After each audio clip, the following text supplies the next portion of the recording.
और आम आदमी पर दवा के खर्च को कम करने के लिए केंद्र की मोदी सरकार ने साल 2015 में प्रधानमंत्री भारतीय जन औषधि योजना शुरू की थी। इसके जरिए सरकार का उद्देश्य देश के दूर दराज इलाकों तक लोगों को सस्ती दवा पहुंचाना है। जन औषधि केंद्रों पर जेनरिक दवाएं 90% तक सस्ती मिलती हैं। सरकार का जेनरिक दवाओं का प्रचलन बढ़ाने पर जोर है। इसके लिए सरकार लोगों को जन औषधि केंद्र खोलने का अवसर भी दे रही है। देखिए खास रिपोर्ट।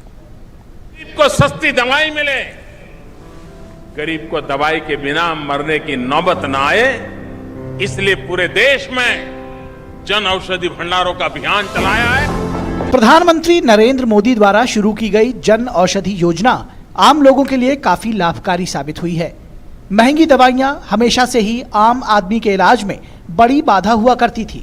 आजादी के बाद लंबे समय तक देश का गरीब तबका महंगी दवाओं के चलते अच्छे इलाज से दूर रहा था, लेकिन साल 2015 में लागू हुई पीएम जन औषधि योजना ने इस तस्वीर को बदलने का काम किया है।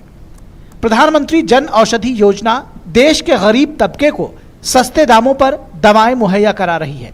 इस योजना में सरकार द्वारा उच्च गुणवत्ता वाली जेनेरिक दवाइयों के दाम बाजार मूल्य से कम किए जा रहे हैं।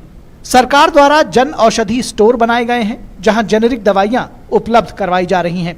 मैंने जब आनंदपुरी के जन औषधि केंद्र से दवा लिया तो मुझे 250 में कैल्शियम के साथ बीपी और शुगर के महीने भर की दवा मिली।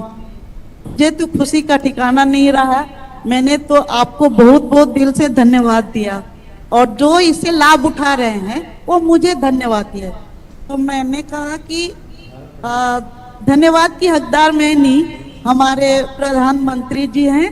जेनेरिक दवाइयां ब्रांडेड दवाइयों के मुकाबले काफी सस्ती होती हैं, जबकि प्रभावकारी उसके बराबर ही होती हैं। प्रधानमंत्री जन औषधि अभियान लोगों को जागरूक करने के लिए शुरू किया गया है, ताकि आम लोग समझ सकें कि ब्रांडेड मेडिसिन की तुलना में जेनेरिक मेडिसिन कम मूल्य पर उपलब्ध है और इसकी क्वालिटी में किसी तरह की कमी नहीं है। इस योजना में आम नागरिकों को बाजार से 60 से 70% कम कीमत पर दवाइयां मुहैया कराने के उद्देश्य से केंद्र सरकार देश भर के हर जिले में जन औषधि केंद्र खोल रही है। जब इतने दवाई लिखे दिए डॉक्टर, मैंने जो दवाई इतने दाम 5,000 6,000 लग जाता, मैंने बोला इतने दवाई कहाँ से लगे, इतने रुपए कहाँ से लगे, इनकम तो बहुत कम है ना। लेकिन मैंने जन औषधि के बारे सुना और जन औषधि केंद्र गए और लिखा तो जो 5,000 से 1,000 हो जाएगा, 2,000 2,500 बच जाता है। ब्लड प्रेशर और डायबिटीज जैसी कई ऐसी बीमारियां हैं जिसके लिए लोगों को रोज दवाइयां लेनी पड़ती हैं और इन दवाइयों को खरीदने के लिए उनकी जेब से मोटी रकम खर्च होती है। ऐसे लोगों को सस्ती और गुणवत्ता परक दवाएं उपलब्ध कराने के लिए ही प्रधानमंत्री नरेंद्र मोदी की पहल पर जन औषधि केंद्रों की शुरुआत की गई है।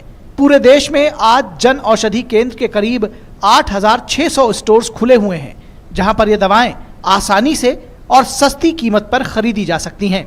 जन औषधि केंद्रों से दवाई खरीदने पर उपभोक्ताओं को 50 से 90% तक की बचत हो रही है। जन औषधि केंद्र खोलने के लिए केंद्र सरकार आर्थिक सहायता उपलब्ध करा रही है। इस तरह प्रधानमंत्री जन औषधि योजना गरीबों को सस्ती दवाओं के साथ ही रोजगार भी उपलब्ध करा रही है।